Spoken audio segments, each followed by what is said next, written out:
Look at taking the derivatives of inverse functions. So once again, take two lines, make a tab.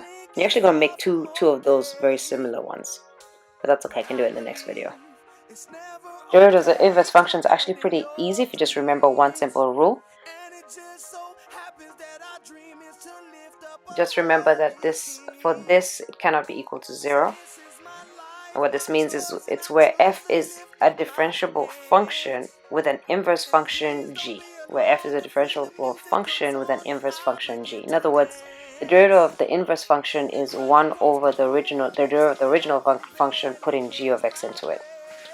Alright, so let's take a look at an example. It's the fastest way by far to do this. Alright, so let's say we had y equals x squared plus 4. And find the inverse function. And by the way, the inverse function is not to be confused with exponents. So be very careful, understand what the question is asking. Is it talking about exponents or the inverse function? So not to be confused with exponents. So the inverse function is not equal to 1 over y.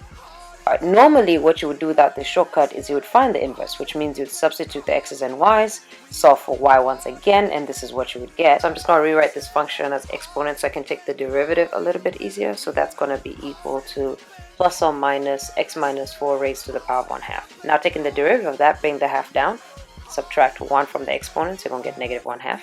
Right, got to rewrite that as 1 over 2 square root of x minus 4. Alright, now that I have that, I need to plug y in. Now remember, when y is equal to 29 in the original function, is going to make it actually x equals now to 29. So you're going to make x equal to 29 and solve for the inverse function. So the derivative of the inverse function is going to be plus or minus 1 over 10. Now that's the long way. So now using the shortcut, so now I've shown you how you do it the long way. If you remember, the shortcut is a lot faster. All it is take the derivative of the function. So you're going to get 2x, y prime is 2x. So now it says when y is equal to 29, in the original function, since we haven't taken the inverse of it, so you're going to get 29 equals x squared plus 4. Solve for x squared, so subtract 4, and then take the square root, plus or minus, so x is plus or minus 5. Now once you have that, stick it back into the derivative. So the derivative at that point is going to be plus or minus 10. Now we can use this shortcut. So the derivative of the inverse function is 1 over the derivative of the regular function, putting in the value. So 1 over plus or minus 10. All right, let's take a look at another example. This is a listening check. Color in example 2. What is the inverse function of x equal to when x is equal to 3? Now we're talking about the inverse function, so therefore when I want to talk about the original function, what is f of x equal to, I'm going to think the opposite. So when x is equal to 3, that's really saying y is equal to 3, because now I'm going to the other function. So when f of x equals blank, when x equals blank. So I'm just going to think about it real quick. Because remember, it's the inverse, so it's going to be switched, because the inverse is already switched. So it's going to be f of x is equal to 3 when x is equal to what number? So that means f of x equals to 3, and then now plug in numbers. I can see that it's going to work for 2. So you just have to kind of plug in numbers and see what's going to be true to give it 3. So that's what I'm doing right now. I'm just calculating what's going to be true. So I'm going to find out that it's going to be 2. Alright, so therefore, when the inverse function of 3 is equal to 2, which is what the question had told me, when x is equal to 3. Alright, B. What is the derivative of the inverse function when x is equal to 3? So the derivative using the rule says that you put it 1 over, this is a listening check, put a box around x equals 3. The derivative of the original function, but a composition of the inverse. So what does that mean? So just looking at what values we have, it's just going to be 1 over f prime of 2, because that's what we found f inverse of 3 equal to, was f of prime of 2. So now what is f prime of 2? So let's find out what the derivative is going to be, which is going to be 3/4 x squared plus 1. And then at 2, it's equal to 4. So now we're just going to plug in 4. So that's our answer, 1 over 4. Right, so a special thing to note is, note that the slopes of the inverse functions are reciprocals. Note that the slopes of the inverse functions are reciprocals. That's actually pretty important because I'm pretty sure that would be an AP kind of question. I'm sure that was a little bit confusing, so let me write down some steps to make sure that we got it, because it's actually pretty simple when you start doing it. So let's say we have this example. I'll write down some steps for you. When y equals 2, find the derivative of the inverse function. That's what this is actually going to be asking. Alright, so number 1, you're going to find x given y, if need be. Number 2 is take the derivative of the original function. Number 3, plug x into derivative. Number 4, derivative of inverse is the reciprocal. This is a listening check. Color in the word derivative after 4. So let's actually do this. We don't need to find, we do need to find x because we're given y. So find x because we're given y. So that means y is equal to 2 in the original function.